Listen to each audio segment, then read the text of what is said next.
The state warrants are being held by the U.S. Marshal's Office because they can't be served while Hamilton is in federal custody. However, officers say should Hamilton post the $125,000 bond set by the federal magistrate on kidnapping charges, the state warrants would prevent his release since he would be arrested by local officers.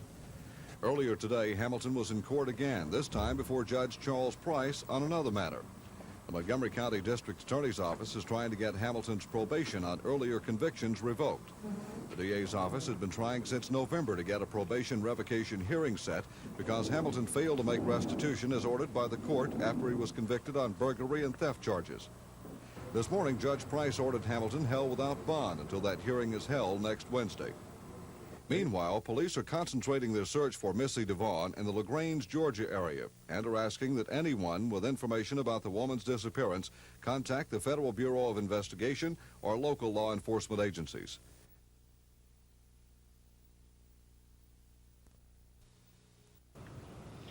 You know, in this century, hundreds of thousands of Americans have lost their lives in the defense of freedom. Millions more have been wounded. And in addition, in all the wars in that time, there have been 142,000 American fighting men who were taken as prisoners. An additional 92,000 are missing in action or have been unaccounted for. And it always has to come back to that one word of freedom. You know, you don't really realize what you've lost until you've lost it.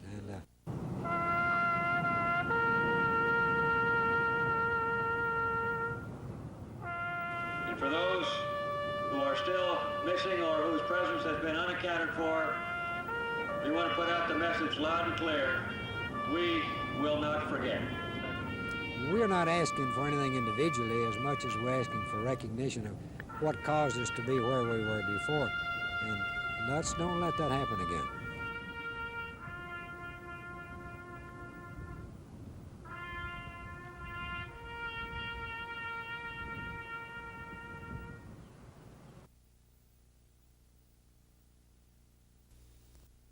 The state warrants are being held by the U.S. Marshal's Office because they can't be served while Hamilton is in federal custody. However, officers say should Hamilton post the $125,000 bond set by the federal magistrate on kidnapping charges, the state warrants would prevent his release since he would be arrested by local officers. Earlier today, Hamilton was in court again, this time before Judge Charles Price on another matter.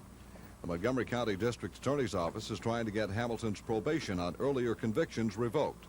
The DA's office has been trying since November to get a probation revocation hearing set because Hamilton failed to make restitution as ordered by the court after he was convicted on burglary and theft charges. This morning, Judge Price ordered Hamilton held without bond until that hearing is held next Wednesday. Meanwhile, police are concentrating their search for Missy Devon in the LaGrange, Georgia area and are asking that anyone with information about the woman's disappearance contact the Federal Bureau of Investigation or local law enforcement agencies. Mac Carmack, WSFA TV News.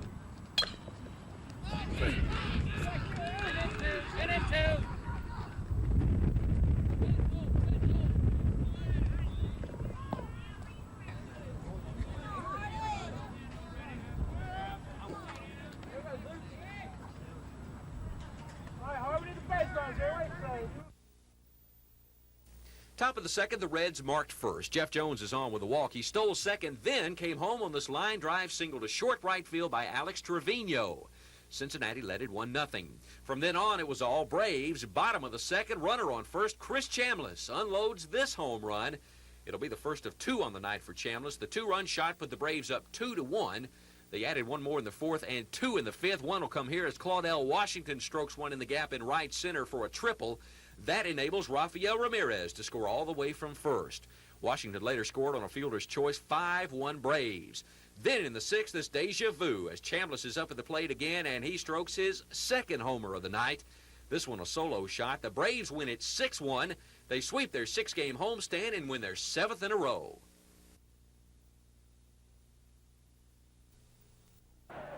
Mention the name Bo Jackson and Auburn fans reminisce over scenes like this one, running up, over, and through enemy defenders for big yardage on Pat Dye's football team. While spring football currently goes on at Auburn, number 34 isn't butting heads with defensive backs. He's swinging a talented bat and playing center field for Paul Nix's baseball team. Jackson is a pure baseball talent. He was drafted in the 2nd round last year by the New York Yankees and spurned a big bonus just to come to Auburn. Although he started slowly this season, he's been coming on strong lately. The last couple weeks, he seems like he's adapting that a little bit. He's played much better. He's getting a little more aggressive with the bat. And he's got such super ability and super strength in his arms and hands. If he'll just swing that bat aggressive, he's going to hurt an awful lot of pitchers. You got off to a dreadful start to begin with, but now you seem to be stroking the ball well. Yes, coming off from, football and track, and it took me some time to get my eye back on the ball, and I haven't got it completely set yet, but I'm getting there. Bo Jackson is probably the best athlete currently on Auburn's campus, and maybe one of the best to ever wear the orange and blue. Many want to know what sport he prefers, football or baseball, so I ask him. Which do you like better, football or baseball? Track. Track. Don't give me much of a choice, huh? Well, why do you like track better? Well, it's an individual sport, and I like the individual events, so if I mess up, I can't blame it on nobody but myself. Bo Jackson, nothing but a superior athlete.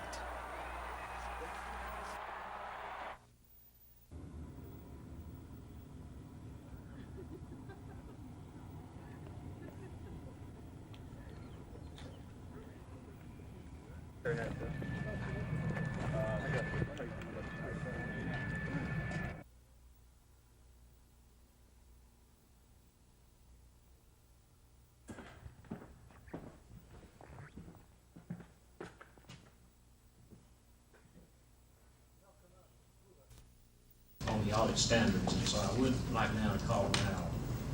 We don't use this. Option with the requirement for board's education is founded upon Code compliance, and then making a report to the federal government. Appreciably, those who were simply getting receipts and disbursements accounting, their audit cost is going to go up significantly. We have worked completely with the examiners of accounts and numbers of private accounting organizations to ensure that.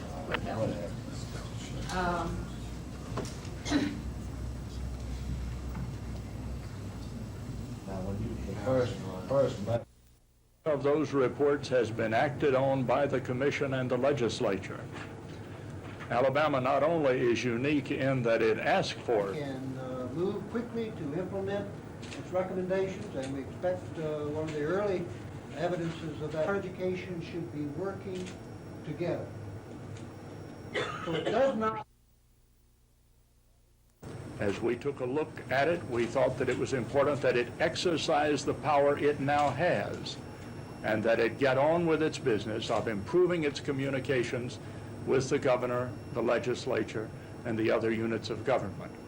We have a series of recommendations, among them long-range planning, focusing on improving certain aspects of technical production, but one of the most important is taking a look at the matter of budgeting for the state. Marking the Jefferson Davis Memorial Highway, it's the United Daughters of the Confederacy's pet project to honor the one and only President of the Confederate States of America. The Jefferson Davis Highway stretches from coast to coast, and the section that runs from Montgomery east was traveled by Davis and his cabinet on their way to the new Confederate capital. We come in down at Mississippi, go through up here, and then go out at Georgia on into Richmond. But then the legislature, we have worked on this for many years, Their Jefferson Davis Highway now reaches from the East Coast to the West Coast. California has just had a rededication ceremony out there. There will be rededication ceremonies like this one today in 11 more Alabama counties as the new markers go up. And we've had monuments along the highway, but we've had few signs, and most of the signs that we've had on the highways have been removed or been destroyed on account of the age. And so now we're replacing those older signs. And all because the Daughters of the Confederacy want the public to remember Jefferson Davis. He was a firm believer in states' rights. He was a military expert. And did you know that some of the aqueducts that bring water into Washington, D.C. today were designed by Jefferson Davis? Susan Silvernail, WSFA TV News. The search centered around the small community of Crowhop, about 4 miles south of West Point, Georgia, on the Chattahoochee River. 7 deputies from Troup and Harris County Sheriff's Departments were checking the area to see if they could find any signs of Mrs. Devon. Harris County Sheriff John Adams says right now the only thing they have to go on is that Hamilton used to fish in the area. He got back to some of the investigators in Montgomery or something that he fished in this area a lot, and he was real familiar with this area, and the elapsed time and all could very well be. From here to the river is about 2 miles. I imagine there's 6,000 acres in here you got to try to look at. Using 4-wheel drive vehicles, lawmen covered the back roads in the heavily wooded area, checking dump sites and logging roads. While the search continued in Georgia, Troup County Sheriff Elton Jones and LaGrange Police Chief Gary Shepard met with Montgomery law enforcement officials to see if they could come up with any additional clues. Chief Shepard says they're not exactly on square one anymore, but they aren't close to pinpointing where Miss Devon was left. Just about an hour ago, Hamilton's attorney joined the discussion about the case, and lawmen hoped that he might be able to shed some new light on the case. The search party had hoped to receive word from their men in Montgomery, but when it didn't come, they began searching the area on foot. Sheriff Adams says they haven't found any signs to indicate Mrs. Devon was left in the area. We're going to continue for the next day or two spot checking, you know. We're not going to put on an all-out search until we can find some evidence that she is in this area. Law enforcement personnel were trying to bring in helicopters to aid in the search, but so far the weather has not cooperated. They say without the helicopters right now, all they can do is spot check on the roads. It's sort of like looking for a needle in a haystack. Don Phelps, WSFA TV News, Harris County, Georgia.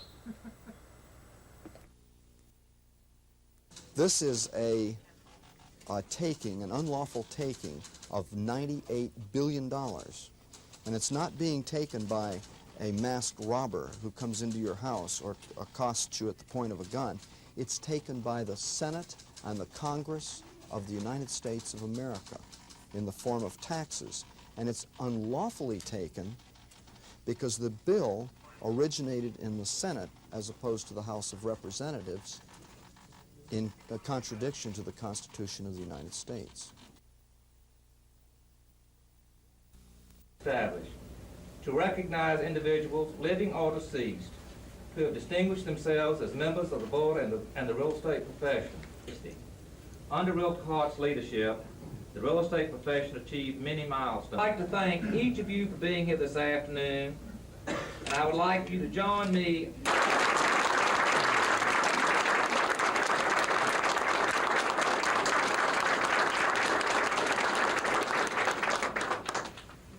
The business. A disaster area, millions of dollars in damages, everything ruined. Now these flood victims are turning to you and me for help.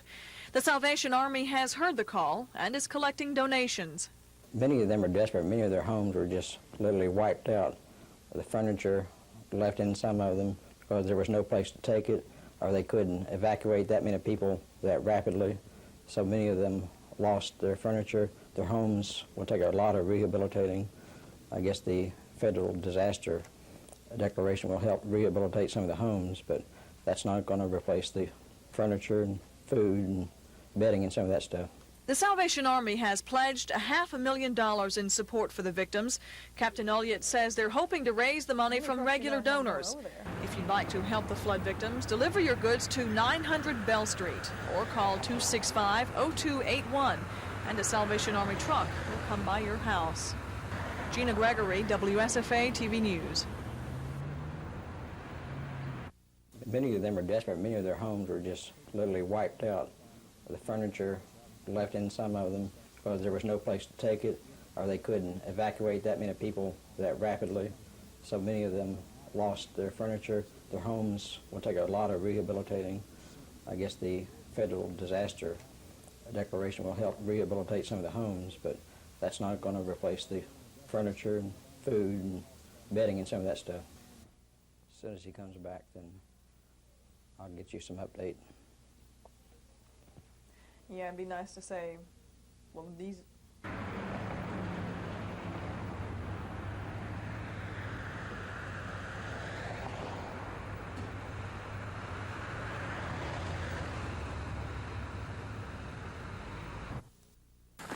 Like searching for a needle in a haystack, but worse. That's how Harris County Sheriff John Adams described the search for Mrs. Devon today. Sheriff Adams says the only thing they have to go on is that the suspect in the case used to fish in the area. We're taking a shot in the dark, just hoping. We are not, I don't think they're even positive until we find the body, you know, we don't have anything. Despite the odds, the sheriff and 6 deputies searched dump sites, logging roads, and back roads in the small community of Crowhop near West Point, Georgia. The search failed to turn up any sign of Mrs. Devon. While sheriff deputies searched the woods in Georgia, Troup County Sheriff Elton Jones and LaGrange Police Chief Gary Shepard met with law enforcement officials in Montgomery. Chief Shepard says from what was discussed today, the search area will be expanded tomorrow to include an air search. Chief Shepard says they're still not close to pinpointing where Mrs. Devon was left. Officials will meet again tomorrow in hopes of coming up with some new type of physical evidence that will lead them to the missing woman. Don Phelps, WSFA TV News, Harris County, Georgia.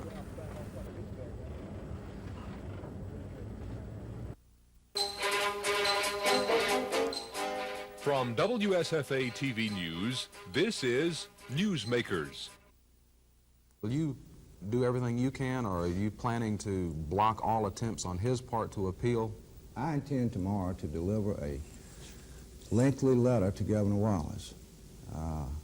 That's the first hurdle that we've got to overcome. If Evans should desire to ask for a stay in the Supreme Court, we are ready now to do everything within my office's power to block it. Now, should they grant a stay, I think it would only be a temporary one. In my judgment, John Lewis Evans has exhausted all of his remedies. And I think, and this is more than mere speculation, I think that the state of Alabama is going to see a death penalty carried out within the very near future. Okay, thank you. All right, also from Capitol Hill, Dennis Latham with our next question. Dennis. We have had a tremendous amount of rain still in the last few days, but they have continued to work, and with the trenches, the way they are designed and so on, you can work, do certain things during wet weather or bad weather, and if we keep everything going according to the operational plan, then you can operate right on through wet weather. There are times when you have to slow up maybe the rate in which you receive material. But now, at this time, the wet weather has not impaired them from doing the things that we required them to do. This doesn't mean that we've come home and forgotten about them. Now, the situation isn't completely over. We're still working with it and making adjustments. We may require them to do some additional work in the corrections as we get nearer to completion. For some time now, dairy production in Alabama has steadily decreased, but not so in several northern and midwestern states where dairy production is plentiful. It's that surplus that caused the Secretary of Agriculture to levy a 50-cent per 100-pound tax on milk. As expected, Alabama farmers are outraged, not just because it'll cost them about $1,350 a month, which many farmers say they don't have, but because they say the tax, which affects farmers nationwide, is unfair. Our total milk supply is down from what it was 5 years ago. So it's a most unfair tax. It's the first time that I can ever recall that any government program for agriculture or any other group that has been called on those that received it to pay back to the federal treasury, and most especially We did not receive it, but yet we're being called on to repay for those that did receive. Alabama dairy officials are trying to get the tax repealed. They hope Congress will see things their way and pass a law which would solve the national dairy surplus which prompted the new tax in the first place. But if Congress doesn't agree with the farmers, that means they'll be paying more for milk production. And translated to consumers, that means we'll be paying more, about 15% more for milk in the coming months. Kim Davis, WSFA TV News. For Alabama farmers, the tax has hit them at the wrong time. It's a time when dairy farmers' feed costs have gone up some 10% since February, and that it's most unfortunate that this tax would be added on our dairy farmers at this time. It's just it's going to be tough. Mr. Myrick says the ruling ultimately could put 1/4 of Alabama's dairy farmers out of business. Dairy production in the state has been declining for some time now. The only hope at this point is to get the tax repealed. Farm Bureau officials are working on that now. But if they're not successful, dairy farmers in Alabama will have to pay $1,350 a month as a result of the new 50-cent tax. And that means the price of milk to consumers will go up about 15% in the next few months. The tax was levied because there's a surplus of milk nationwide, but not in Alabama, and farmers across the country are affected. It's spreading it to all producers, whether you create it or not. It's just like going out and arresting everybody today because there was a crime committed here last night. So let's just arrest everybody and we'll punish everyone. Kim Davis, WSFA TV News. Will also be used for treatment of those inmates that have psychiatric criminal justice system today. They've done a wonderful job with it. So what I'd like to type project. In our first meeting at this point, we're still identifying within our department. At our second meeting, for a mental hospital setting will be these individuals then will be committed to the secure Taylor Hardin Mental Health Facility. Recreation, activities, and so forth will be offered to the individuals at the Kilby facility. Go, boys, go!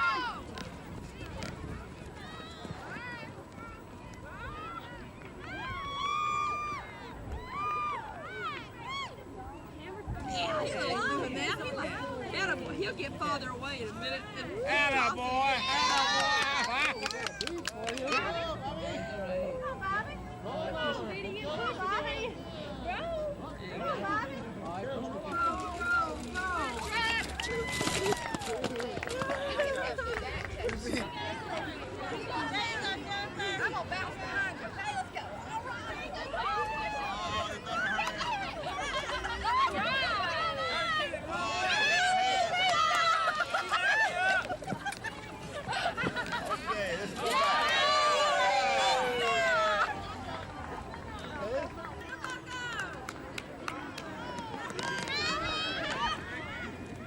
Get back.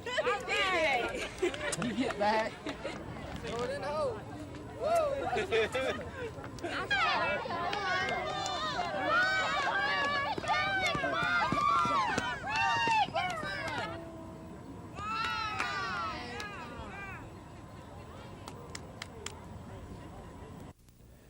Majority of money is allocated to the states based on their annual usage of money, their population.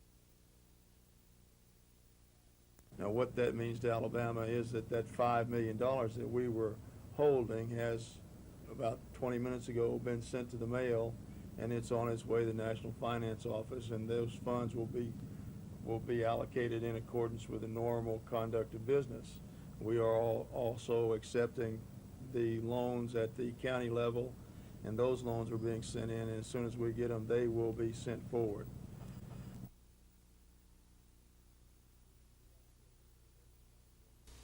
The applications for the rest of the farm year are going to be those people who have either delayed from some personal problem or a shortfall for, I'd say, be weeks, a few weeks on this.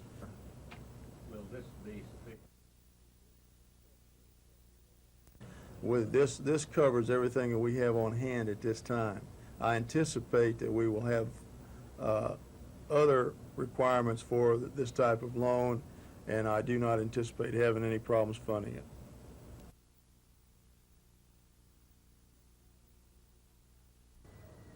Miss Perry didn't come home last week as her family expected.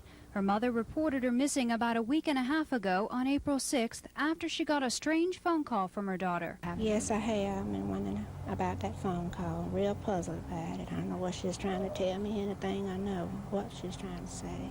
That was the last time Mrs. Perry heard from her daughter. Stella was last seen April 5th leaving her job at McDonald's. It's all very unusual because Stella is described as reliable and dependable. She's real good about calling and letting us know when she's going to be out at night and what time she'll be home. Tell me have a uniform ready, and I always do that. And she, come on home and then go to work. Meanwhile, Stella's car sits at home in the backyard. It was found abandoned in a shopping center parking lot. Mrs. Perry says she's just waiting for the phone to ring again, waiting to hear from her daughter. Right now, the police are saying they have no evidence that would indicate foul play, but they're not ignoring the possibility. They also say they have few leads in the case. Susan Silvernail, WSFA TV News. Sources allege that Hamilton was ready to take lawmen to Georgia today to show them where they could find Mrs. Devon's body. Several officials involved in the investigation said they expected to make a major break in the case. But late this afternoon, First Assistant U.S. Attorney Broderick Segrist said there was no breakthrough. Mr. Segrist confirmed that Hamilton allegedly offered to take lawmen to Georgia on several different occasions, but there have always been strings attached. He has never unconditionally made that offer. And if he were approached by law enforcement officers now that he has counsel, it would be a violation of his Sixth Amendment rights. So he must make the approach, not law enforcement officers. District Attorney Jimmy Evans has filed a motion with the federal court to have Hamilton transferred from federal jurisdiction to state jurisdiction. Mr. Evans says he wanted to get his motion filed with the federal court before Georgia officials. Meanwhile, about 25 lawmen from Georgia searched wooded areas around West Point in LaGrange, Georgia today without turning up any signs of Mrs. Devon. About an hour ago, Troup County Sheriff Gene Jones said the search has been called off until Alabama authorities supply additional clues as to Mrs. Devon's whereabouts. Sheriff Jones says his men are on standby, but there are no plans for a search this weekend. Don Phelps, WSFA TV News. Sources close to the investigation alleged today that Hamilton agreed to go with lawmen to help find the body of Mrs. Devon. But the only traveling Hamilton did was from the Montgomery County Jail to the city jail. First Assistant U.S. Attorney Broderick Segrist confirmed that Hamilton has agreed several times to go with lawmen to Georgia, but only under certain undisclosed conditions. In the past several days, there have been indications that Mr. Hamilton would make the decision to lead law enforcement officers to the body. However, this just has not occurred at this time. A search today of several areas around West Point and LaGrange, Georgia, failed to turn up Mrs. Devon. Troup County Sheriff Gene Jones said late today they don't plan to search again until additional clues can be developed as to the whereabouts of the missing woman. Don Phelps, WSFA TV News.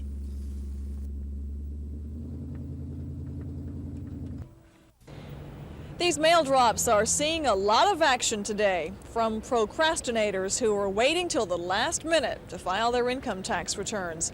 Midnight is the deadline, but if you're running extremely late, the post office is geared up to help you out a little. We're going to provide a clerk in the vestibule at Capitol Plaza Annex with a stamp stock to accommodate late mailers of income tax forms and anybody else who wants to come out and buy stamps tonight from 6 till 12. And also we will make a collection at midnight at the downtown station, and that will include the outside boxes and the inside drop boxes. Mr. Williams says he expects a steady flow of people coming through the post office branches mailing their returns, but he says he doesn't expect a great mass of people to converge on any of the locations, even near that midnight hour. Now remember, if you wait until after the normal pickup times to mail your tax returns, you'll need to go to either the downtown branch or here at Capitol Plaza. Otherwise, when you mail your tax returns, the postmark will read April 16th. Gina Gregory, WSFA TV News.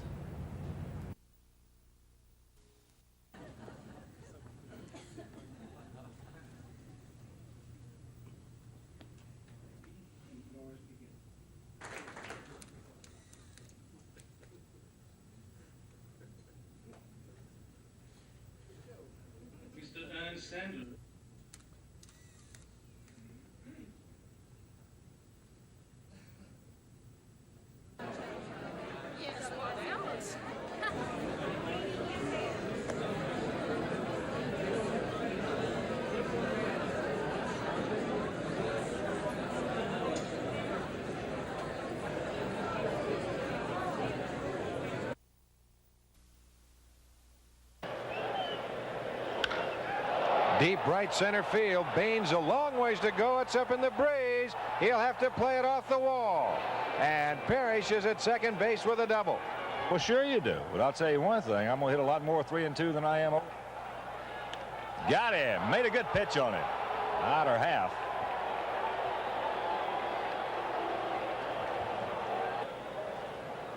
2-2 the count. Deep right center, hung a breaking pitch. Law won't get this one. This will be off of the wall. Wilson, good speed, goes to second, turns, stumbles, and now the relay to third is not in time. Pitch. Breaking ball got him. Good spot, good location. Well, all designated sitter and weekend season ticket play. A standing room only crowd of over 54,000 showed up for the Brewers home opener, in part to pay tribute to favorite son Harvey Keene. But Kansas City saw to it that the Milwaukee manager went home disappointed. In the home third, Larry Gura gave up 2 runs, one on a ground out by Jim Gantner, which scored Don Money, the other on a long sacrifice fly to right field off the bat of Paul Molitor. 2-0 Brewers as Charlie Moore crosses the plate. The Royals tie things up in the fourth off 0-2 loser Bob McClure. Jerry Martin's 2-out single sends George Brett and Hal McRae in. It's 2-2.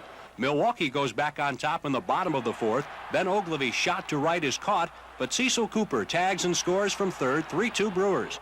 The 6th inning brought the tie and wind runs across for Kansas City. Frank White's triple scores McRae. The difference is Martin's sacrifice fly, his 3rd RBI of the afternoon. In the 9th inning, Quisenberry preserves his 3rd save and Gura's 3rd win in 3 decisions, catching Molitor looking at a 3rd strike. Kansas City beats the defending American League champs 4-3. Tom Pippins in Milwaukee for NBC News.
Firemen say the house was well involved in smoke and flames when they arrived on the scene.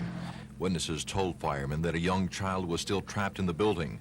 Residents of the house said they tried to rescue the child but were beaten back by the smoke and flames. rescue attempts by firemen met with the same results.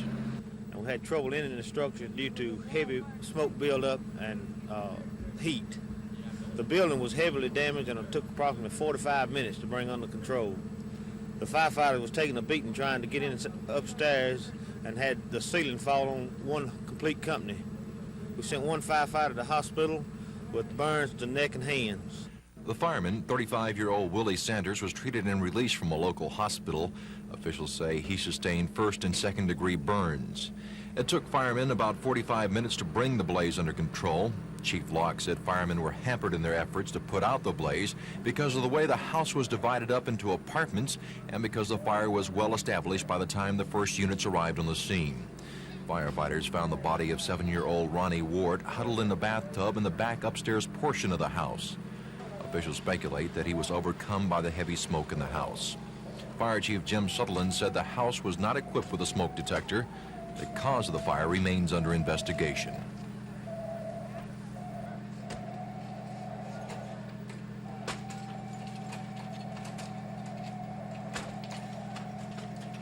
Since we are going into a possibly an abbreviated legislative session, and it will be sort of like an election year, it will be an election year, that I'm in hopes that my crime package will have a greater chance of passing as it did in the special session prior to the election. So the answer to your question is I believe it will have an effect. I think it will be a favorable effect. Congressman Bill Dickinson, the senior Republican on the U.S. House Armed Services Committee, and as such a welcome guest of the Reserve Officers Association. The congressman spoke against any cuts to defense spending and current movements that he fears could lead to cuts, movements like those calling for a nuclear weapons freeze. Well, that sounds great on the face. Do you want to be involved in a nuclear conflagration, a Holocaust? Well, of course not. Well, sign this petition, send it to Washington. We want to get everybody to support the freeze. Well, what does that mean? What Mr. Dickinson thinks it means is a built-in Soviet advantage in nuclear weapons and still no guarantees for the U.S. There's no reason to believe that we can depend on their good faith, and if we freeze, that they will do the same. Of course, this kind of support is good news for the reserve officers, who say one of their main concerns is keeping the reserves as well supplied and equipped as the regular armed forces. The reservists are a unique group, being both military and civilian at the same time. Some say that allows them a unique outlook on military spending. But in another way, the reservists are like many other groups, pledging their support to those government leaders that back their causes. Tom Foreman, WSFA TV News. Scott, help, and if I can't read some of the Tom Queen, help, Bob Hill, Judiciary, Hardy Smith, help, Debbie Smith, Judicial, Tom Davis, help. We'll get three benefits from it, we think. First, we'll learn how the House operates in Alabama. We'll perhaps motivate some of our people to become more involved in the elected office, and also will provide a vehicle for our members and our chapters to express their viewpoints on important issues today. Health and welfare, judiciary, sir. This way. You were working.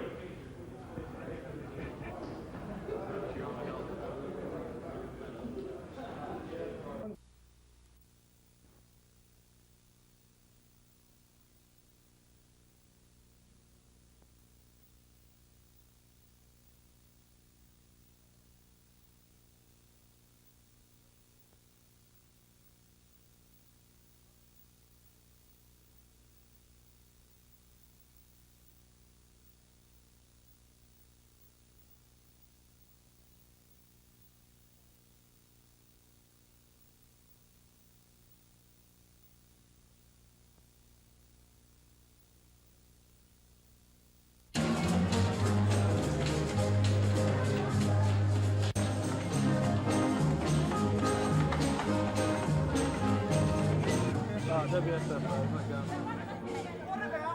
Hey, y'all can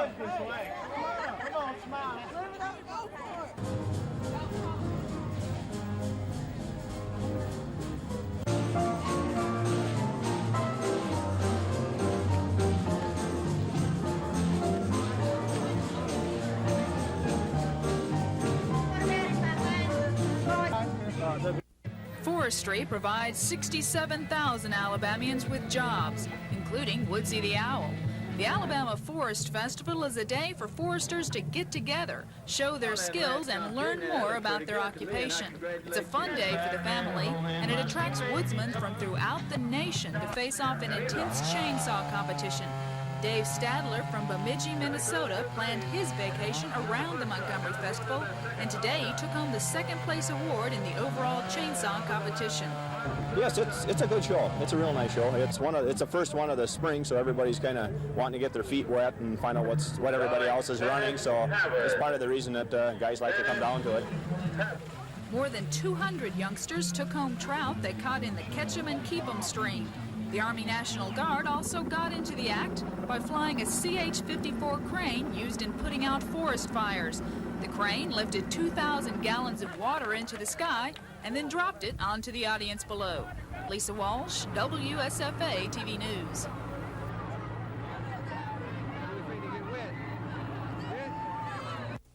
Round 3 of the Heritage Classic. This is Bob Eastwood. He stands one shot off the pace at 8 under par. A beautiful approach in the par 3 14th to within 6 inches of the cup. Meanwhile, his playing partner, Mark McNulty, did not fare so well on the 14th. He was one of the leaders until his approach found its way into the water. McNulty then hit onto the green and had this 30-foot putt to save bogey, and McNulty rammed it home. McNulty 3 shots off the pace. Mark O'Grady was the second-round leader. Today he settled for a 73. Here with a 15-footer for birdie, O'Grady stands 2 shots back. And here is the leader, Fuzzy Zeller. He had a 6 under par 65 today. Here with the birdie at 18, he leads by 1 shot after 3 rounds of the Heritage Golf Classic.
At the end of 13 practices, I'm pleased, but I'm not as pleased as I'd like to be.